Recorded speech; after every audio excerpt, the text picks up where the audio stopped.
In this video, we're going to be taking a look at Rule 14100 of the Canadian Electrical Code, which governs the installation of overcurrent protection for ungrounded conductors. So before we get started on the actual specifics of it, I just want to lay out a few assumptions that we're going to be working from. So the first thing is that anytime we're looking at conductors, we're just assuming that those conductors are based on an insulation temperature rating of 90 degrees C.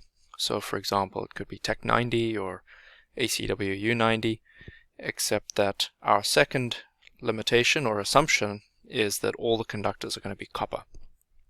So that would actually preclude ACWU, so we would be looking at Tech 90 or RW 90 copper, something like that. The other assumption we're basing all of the following examples off is the fact that all of our equipment would have temperature terminations of 75 degrees C marked on them. And then the final one is that the splitters we'll be looking at would all have overcurrent protection upstream that would be equal in rating to the actual splitters themselves. So with those assumptions put down, let's get cracking on the actual rules. So what we have to start with is the base rule, and that is that anytime we have ungrounded conductors that we're going to be running, we are required to put overcurrent protection on those conductors based on two scenarios. First, we would have to put overcurrent protection on a conductor wherever it derives current from its supply. And so the example I like to use would be, say, a bus bar, where we're not allowed to simply bolt on a smaller gauge conductor onto that bus bar. We would have to, in fact, place a breaker on that bus bar, and from that breaker derive a branch circuit. So we would be providing our overcurrent protection right at the point where that circuit receives its supply of current. The other place we're required to put in overcurrent protection is where we take a larger conductor and we connect a smaller conductor directly to it. At the point where we actually connect these two conductors together, we would be required to place overcurrent protection in that point. Now, those requirements can be quite restrictive, and so thankfully there's some exceptions that we get to use in 14100, and we're going to be just looking at the first three, subrules A through C, because those constitute the majority of scenarios that you'll come across in the field, where we would actually be using 14100 to size our conductors. So let's take a look at subrule A. The first exception to us having to place overcurrent protection at the point where we downsize a conductor is where the overcurrent protection on the larger conductor actually offers adequate protection to the smaller conductor as well. The perfect example of this is where, for example, using a 15 amp breaker, we may, in fact, to avoid problems with voltage drop, we might run number 10 AWG wire. Now, we're only running that larger gauge wire to account for voltage drop, and the issue comes when we get to, say, a receptacle, where we actually can't then terminate that number 10 directly to the receptacle. And so what we do is we'll take our number 10 conductor and we'll splice on a number 12 pigtail, for example. Now, based on the base rule, at this point where we downsize our conductor, we would hypothetically have to provide some form of overcurrent protection. Except that, if you look at the rating of the overcurrent protection, a 15 amp breaker adequately protects number 12 AWG conductors. So in this case, because our upstream overcurrent protection adequately protects that smaller conductor, we're not actually required to go and put in additional overcurrent protection, thankfully. So we're going to come back to this rule at the end of the video and look at how we would actually have to apply this rule in the case that we make a mistake on site in the way we set up a splitter assembly. But for now, we'll leave it at that. So let's move on to our second exception, and that is subrule B. So again, we're not required to put in extra overcurrent protection where the smaller conductor meets the following requirements. First, it has to have an ampacity sufficient for the load that it supplies, and that's a pretty obvious one. We always want to make sure that the conductors we're running actually have a sufficient ampacity for the load that they supply. The second requirement is that they have to have an ampacity not less than the rating of the switchboard, panel board, or control device that they supply. So this is, as I said, the actual physical rating of the device. So if it's a 60 amp disconnect, that would be the 60 amps that we're paying attention to. If it's a 200 amp disconnect or a 200 amp panel, we would be basing this on the 200 amp rating. The third requirement is a length requirement, and that is that in order to be able to use subrule B, we have to make sure that the total length of conductor is 3 meters or less. Now this does include the conductor that's inside the splitter as well as inside the disconnect or the panel board that it terminates in. Now, there's a couple of peripheral rules as well at the end here. The conductor that we're running from the splitter, which we refer to as a tap, that conductor must terminate in the device that it supplies. So it couldn't go into, say, run-through lugs or anything like that. It has to actually physically terminate in the device and end there. It also has to be run so that it's mechanically protected, and so we'll often use armored cable for this purpose, and or run conductors in EMT or rigid steel conduit or something like that. So those are the requirements that we have to abide by if we hope to use subrule B when we're sizing our conductors. So let's take a look at what that looks like in an example. So we're going to be looking at a 200 amp splitter. Based on other rules of the code, we are assuming that the conductors and everything, including the fusing here, have been sized appropriately for this three-phase motor that's being supplied by our splitter. And what we're going to be then paying attention to is, for subrule B, primarily this rating of 60 amps for our actual splitter rating. Now, we also have to obviously pay attention that we're meeting the requirements for maximum length of conductors. And so in this case, because we're at 2.5 meters total length, we meet that requirement. And as long as we meet all the other requirements, such as running armored cable or running conductors in EMT, make sure that the conductors are sized appropriately for the load, etc., then really the fundamental basis that we're going to use for the sizing of our conductors is that we will match the rating of the disconnect.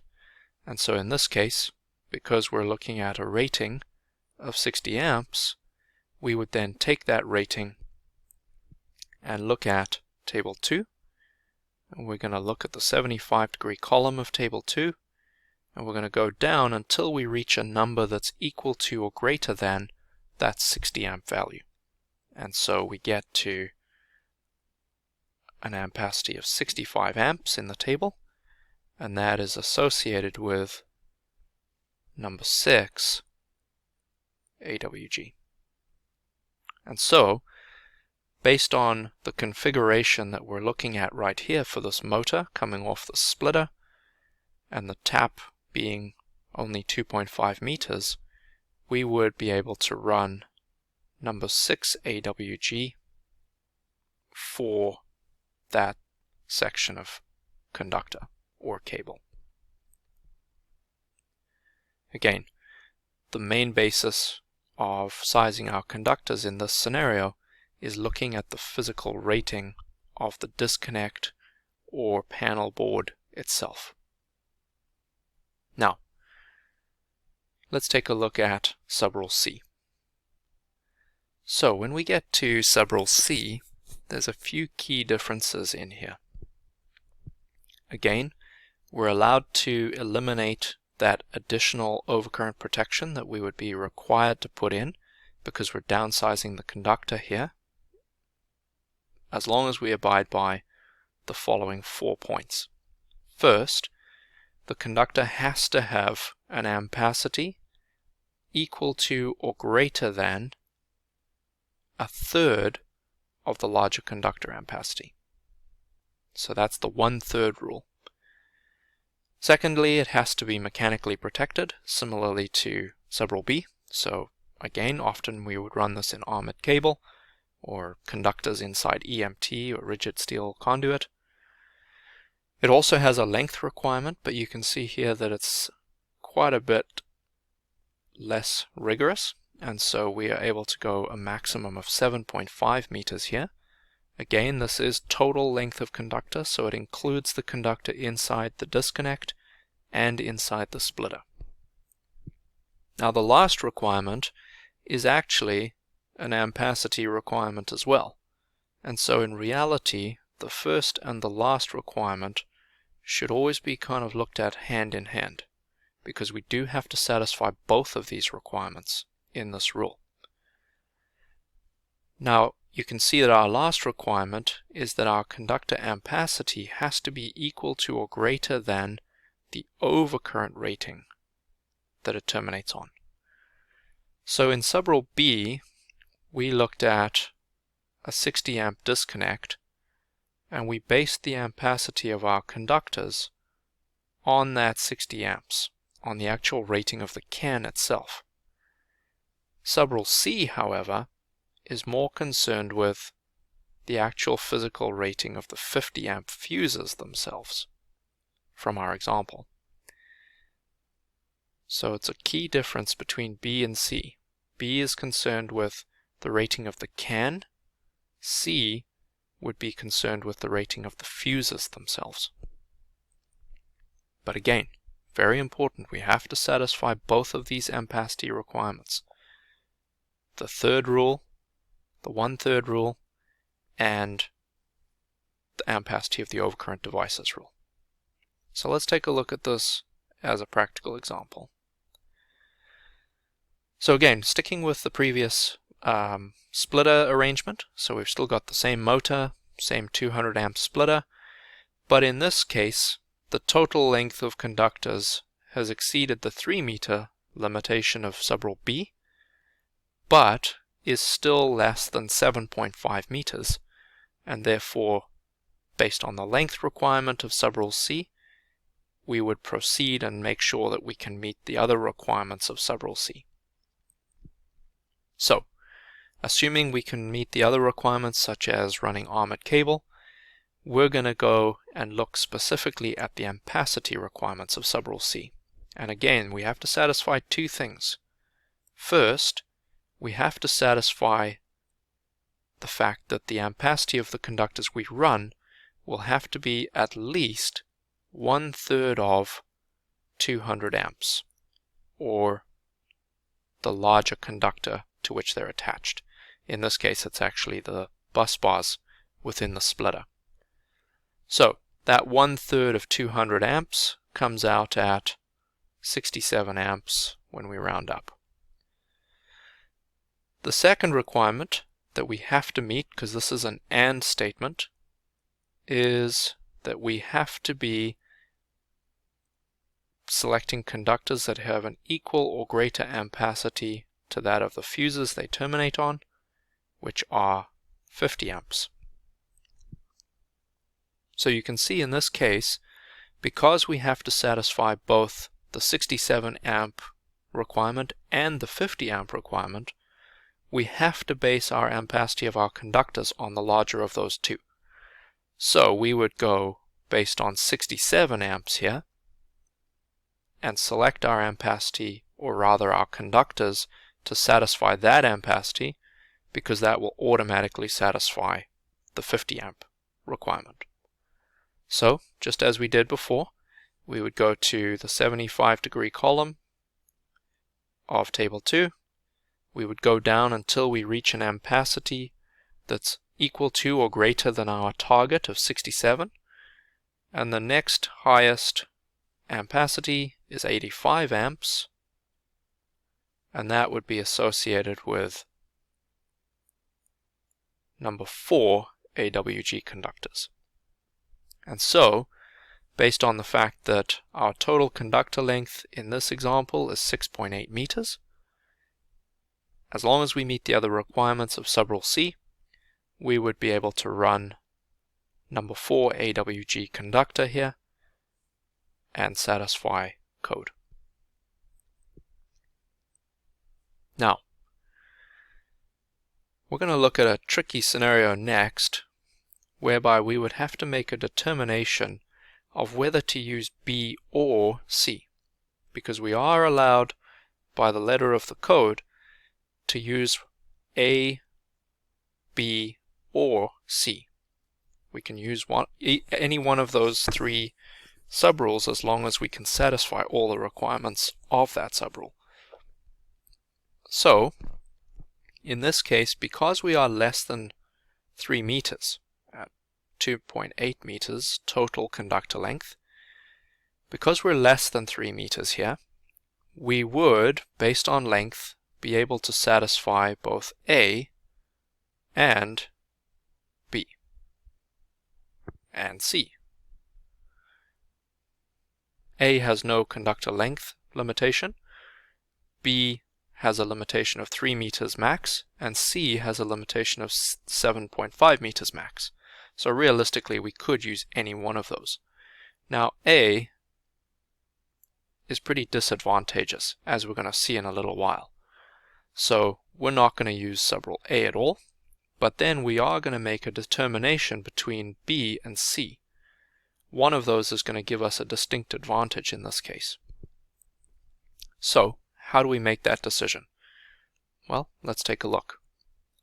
As long as we meet all of the other requirements of the individual subrule, we can choose B or C, since we are at 2.8 meters total length.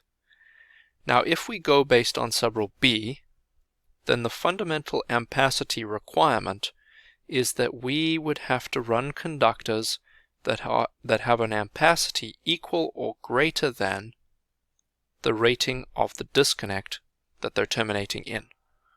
In this case, a 200 amp disconnect.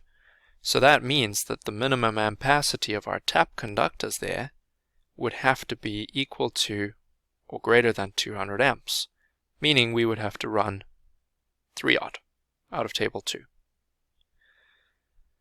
On the other hand, if we look at subrule C, we're still under 7.5 meters, so that fundamental requirement is met for subrule C. And then if we look at ampacity, we have to satisfy 2 ampacity requirements. First, we have to be at least 1/3 of the larger conductor's ampacity, which in this case, with a 400 amp splitter, is 1/3 of 400 amps, giving us this requirement of having to meet 133 amps.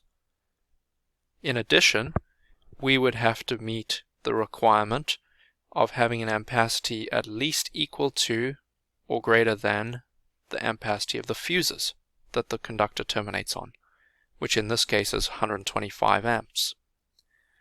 Now, based on the fact that we have to meet both of those requirements, it becomes obvious that we would select our ampacity for our conductors based on 133 amps, because that would automatically satisfy the 125 amp requirement.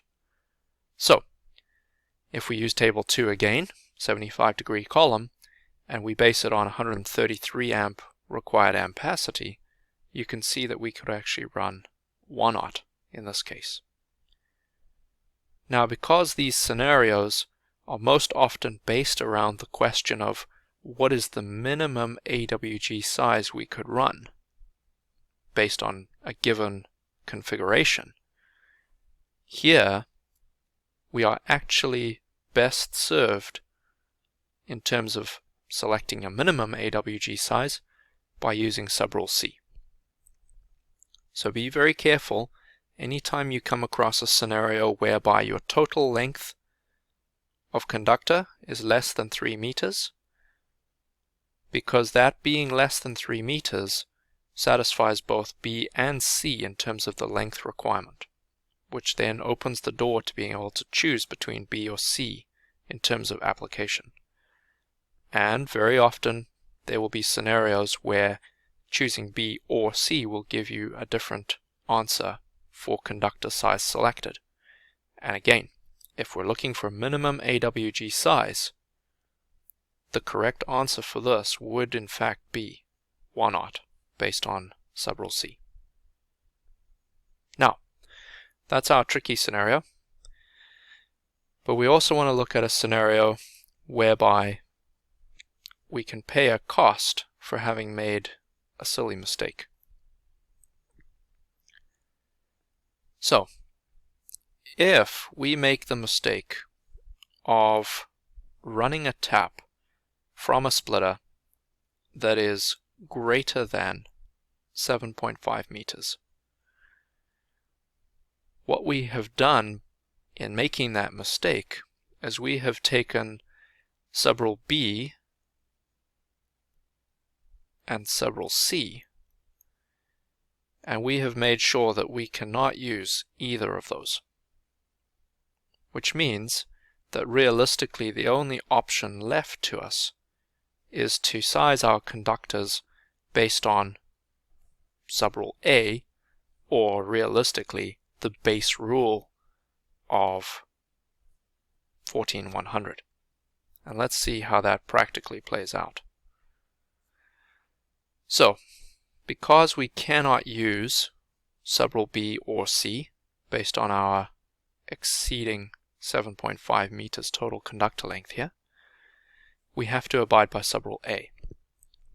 And subrule A tells us that we don't need to put in an overcurrent protection device right here at the point where we tap on, as long as the overcurrent protection that's protecting the larger conductor adequately protects the smaller conductor. Well, in this case, because we're now going to have to size our tap here to be equal to the ampacity of our splitter protection, that means we're actually going to have to go and size it based on a minimum ampacity equal to or greater than 200 amps, which is 3/0. So, this is a key example of where making a mistake in running too long of a conductor for your tap can actually cause you to pay a significant price in terms of the size of the conductor you have to run. So be very careful of this, particularly as the size of your splitter goes up. At 200 amps, this isn't all that catastrophic. But if you now start pushing up into a 400 amp splitter or a 600 amp splitter, this mistake becomes particularly costly.